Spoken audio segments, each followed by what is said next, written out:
midterms a little over a year away, we know two things for sure. They will be hugely important, and Donald Trump is already planning to sway the results. What did Roger Stone and Manafort get charged with? And what were they found guilty of? Gosh, I mean, that's like a decade ago. I can't even remember. Was it see, that's why we do, you know, right? We don't, right? It's hard. You will always remember what Ghislaine Maxwell was convicted of. That's the point. Good and game. it's very simple. And it's also very simple too. It's like it's worse than just this abstract, you know. This went on for years. This was 1,000 victims. Two of the women who they were girls when they were molested. Two of the victims who testified, or two of the four who testified at trial, were 14. 14-year-old girls when Epstein first had sex with them.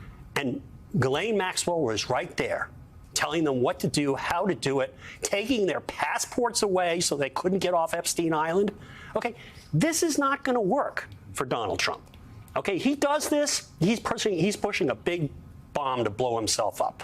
But, you know, he's thoroughly capable of doing it. He's a moral maggot who has absolutely no capacity for shame or empathy or remorse. All he cares about is what he thinks will get him to the next day. Yeah, George Conway said, I hope Trump administration people are paying attention to what he just said. Yeah. This doesn't cover you. Yeah. I mean, that's his flair to everyone who works for him. Y'all are going under the bus if you need to be. Yeah. Yeah. And by the way, Charlie, your piece, you keep saying the same thing I do. Maybe we're old, you know, Nixon, follow the money people, but follow the effing money. Senator Wyden, I mean, right? You says has been digging into Epstein's financial network for the last 3 years. And you talk about the four big banks flag more than $1.5 billion in transactions, all these wires transfers. I mean, there's a huge there, right? Oh, absolutely. And we don't know where the money is. Right. I mean, Epstein's dead. Maxwell certainly doesn't have access to it. Right. Who has access to all that money? Well, unless he spent it all. You write about Epstein money transfers disclosed in a report from J.P. Morgan Chase involved accounts at two Russian banks before those institutions were subject to U.S. sanctions. You said a few transactions red flag were for as much as $100 million. Wyden said investigators found links between Epstein and the sanctioned Russian banks. Good God, all roads always lead back to Russia, don't they? Russia. It's all a hoax. Yeah. Everything. Russia does not exist. Russia is a hoax. Well, Ron Wyden said these are not conspiracy theories. These are real leads pointing to an international sex trafficking operation. So I don't know how you try to sell that as a hoax, right? No, I mean, and it doesn't necessarily mean you're going after Donald Trump either, although I suspect his hand is in there somewhere.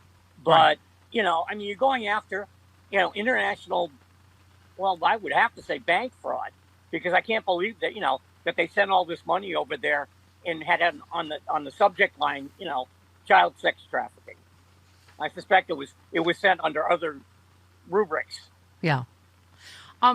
Charlie, by the way, I loved you had the best line on South Park. You said, Matt and Trey, they did not respect the president's authority. You said most wonderfully they caught Paramount CBS in their own trap. The company could wait out a lawsuit from the president or could try to wriggle out of its new contract with the two producers, which resulted in a $1 billion lawsuit. However, Paramount did get what it wanted. The merger with Skydance it went through, obviously.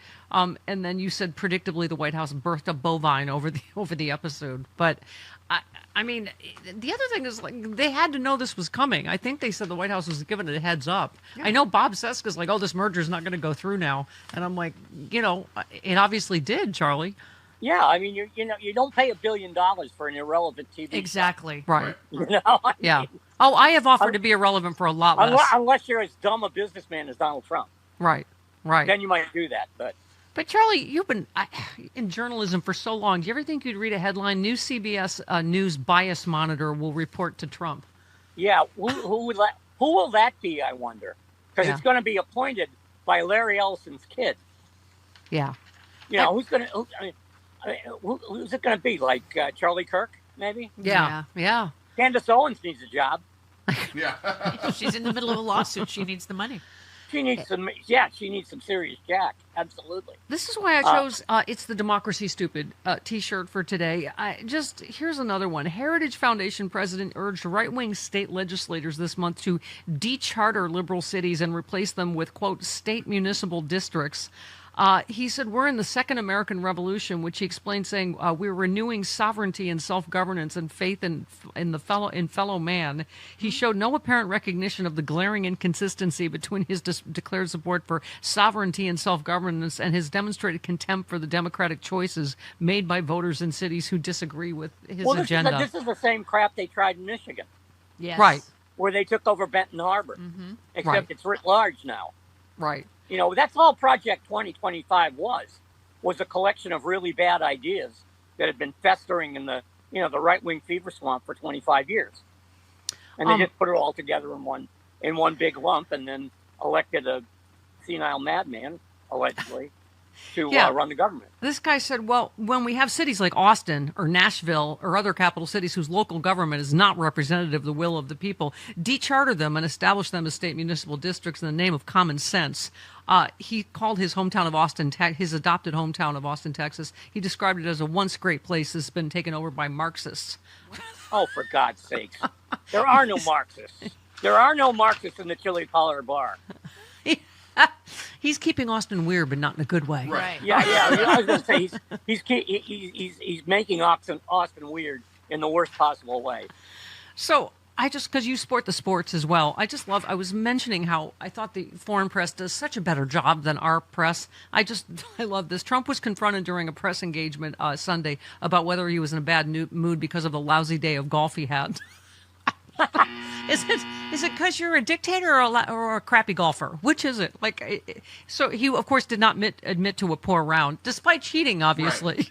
Right. Well, despite cheating, and I have yet to see a video of the guy on the golf course where he doesn't look like, a walrus, mixing the stew. I mean, the guy's got the worst swing I've ever seen.